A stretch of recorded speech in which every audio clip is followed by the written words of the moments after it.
The sex steroid hormones, testosterone and estrogen, of course, are involved in reproductive biology, but they are both vitally important, provided they are in the proper ratios, for motivational biology. And for the following reason.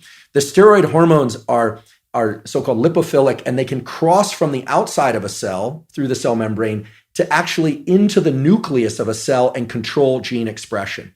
So when we achieve wins repeatedly, and again, this doesn't matter if you're male or female, you achieve wins repeatedly. Testosterone is the molecule that eventually accesses not just cells to control their immediate physiology, but goes into the nucleus of those cells and controls their gene expression. And what it translates... So does that mean, does that mean that demotivated men are producing less testosterone?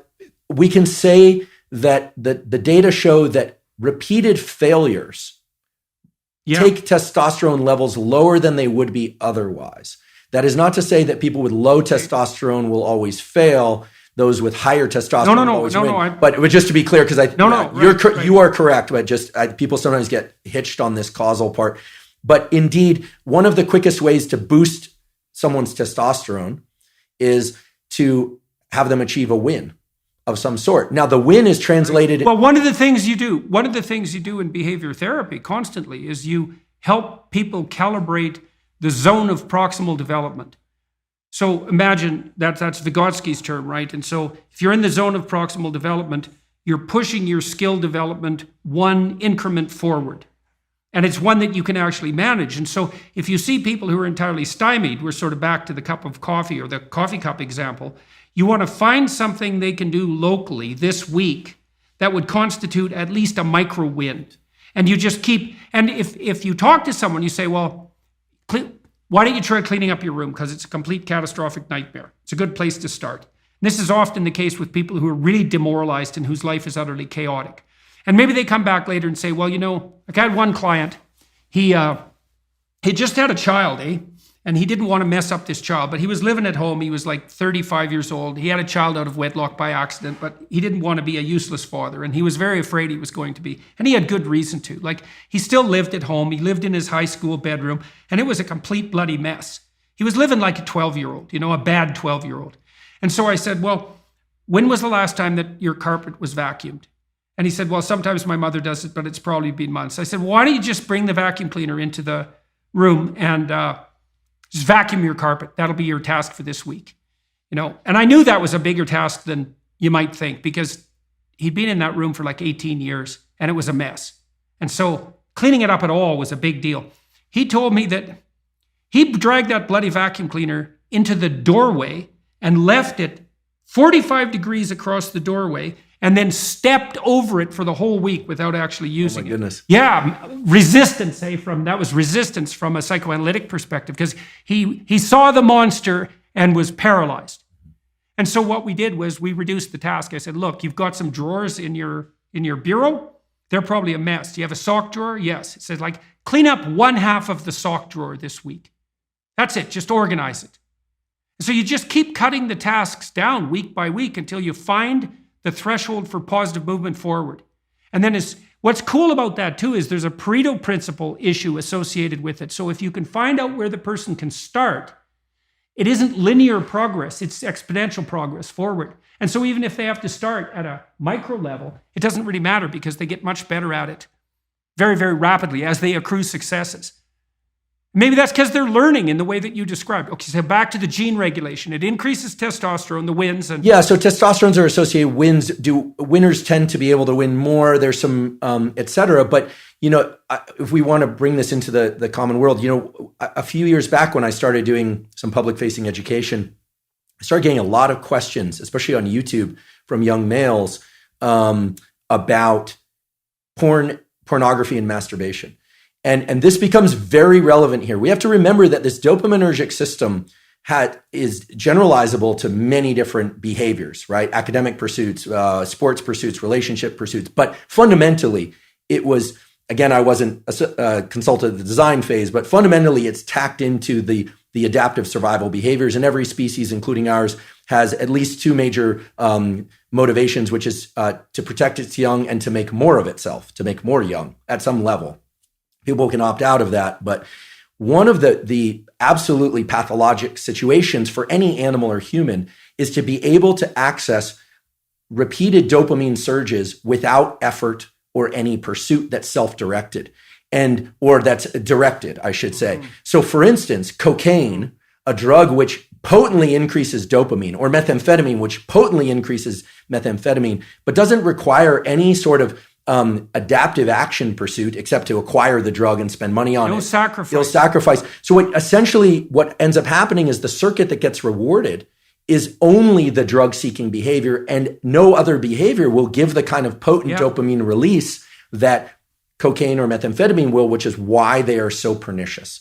Now, likewise, Right. I'm not... Well, plus they have that powerful reinforcing effect, right? So not only do you get that kick, but what's reinforced by the dopamine release is the behaviors that were right prior, particularly right prior to the ingestion. And if all that is the drug-taking behavior, that's all that develops. That's right. You build that monster inside your head. That's right. So I can see where you're going on the pornography. Right. So I was starting to get a lot of questions. I was kind of surprised. I thought, well, I'm male and, maybe that's why they feel comfortable asking. But people were saying, we're asking about pornography, and they were asking, I realize we want to, I'll just be direct about it. They were asking whether or not masturbation was bad. They were asking whether or not masturbation with ejaculation was particularly bad. And here's my stance on this. I'm a biologist and a neuroscientist, not a psychologist. But what we know for sure is that if an individual repeatedly engages in this circuitry, let's say masturbation and pornography with increasingly potent forms of stimulation that are on a screen, a couple of things happen. First of all, what's being reinforced? What's being reinforced is a high dopaminergic response to watching other people engage in sexual behavior, which is very different than being in a first-person sexual experience. Okay? So right there, that what's being reinforced is not actually any kind of improvement in communication skills. It's voyeurism. And as these questions started to come in more and more, I started to realize there was a lot of kind of undertones of people talking about fear of or experience with sexual dysfunction that clearly pornography can lead to. And here I'm specifically talking about males. I actually don't know the literature on females. So here I'm talking about... Females don't use visual pornography to the same degree. I see. They use literary pornography. I see. So... So, and then you start to think about, okay, what happens in the cascade or the arc of sexual arousal and orgasm? What happens is that initially there's it's parasympathetically dominant, meaning if somebody is too stressed, they actually can't engage in sexual behavior. The arousal response doesn't occur.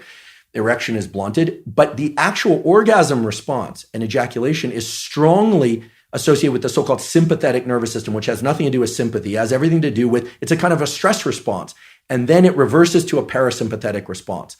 And a hormone called prolactin increases dramatically after ejaculation in males. What does that do? That blunts dopamine release and testosterone for a very long period of time, which makes sense if pair bonding and sort of, in our species anywhere, there's this idea that then other molecules would be exchanged with partners, pair bonding, potential for raising mates, etc. Without getting into a huge discussion about that, the point is this. Masturbation and pornography are potently tapping into the dopamine system and can undermine the very processes of what I consider healthy processes of finding a mate, dating, communication, eventually, if it's appropriate, sexual interaction, etc. etc. It's undermining pair bonding. And pair bonding. So here's a question: if you're seeking sexual release through pornography and you go through the whole cycle and you get a prolactin release, do you bond with yourself? So this is very interesting. The biology explains it as what's left there is a kind of an open loop, a kind of an emptiness, right? Because bonding with the self is a complicated notion. I mean, there's a healthy version of that, of course, loving oneself and self-referencing. And again, this is more far more your domain than mine in terms of what a healthy self-relation is. But in the absence of a real partner there, of an absence of real sexual partner, there's an open loop of neurochemicals, including oxytocin and prolactin. The dopamine, remember, dopamine goes up during pursuit, anticipation, then peaks and then crashes below baseline after orgasm and ejaculation. So this kind of low that people fear is putting them into an amotivated state. We can think of this, if I were to kind of expand on it, would be, it's this kind of neurochemical, psychological equivalent of making your home environment filthy for a while. not actually putting you into this positive amplification of dopamine. So it depletes the dopamine system. And it's likewise in drugs of abuse and addiction, it eventually depletes the dopamine system. Initially, there's a huge dopamine surge with drugs of abuse like methamphetamine and cocaine. But over time, people are using more and more to achieve what is not such a great high. You even see this a little bit with kind of consumption of energy drinks. Like people are taking more and more chemicals within their energy drinks, and they're thinking about loud, fast music, energy drinks. It's kind of stacking of dopaminergic tools. Now, that's not as pathologic. In fact, there are some energy drinks I'll occasionally drink, and I enjoy them. I don't think we need to be entirely afraid of pursuing or engaging in things that release dopamine. Obviously, healthy sexual behavior, food that we love, social engagement, all of these things can be dopaminergic. It's the big peaks in dopamine that are not associated with any prior effort or organization of self that are particularly dangerous for the human being. Yeah, well, you could see that's a cardinal danger of affluence. Then that's right. This is why the children of right? That's right. You cannot get rats addicted to cocaine if they live in their natural environments. Is that right? You can only get rats addicted to cocaine if they're isolated rats in a cage. Yeah, they won't bar press for cocaine in a natural environment, and it's because they have alternative sources of dopaminergic gratification. Very interesting. So, it's very interesting. Yeah, the children of very wealthy people who are overindulged, I've seen that many times, many times, and it is a very sad sight. Well, they're not optimally deprived, eh? And that issue of optimal deprivation, that's a killer issue for an affluent society.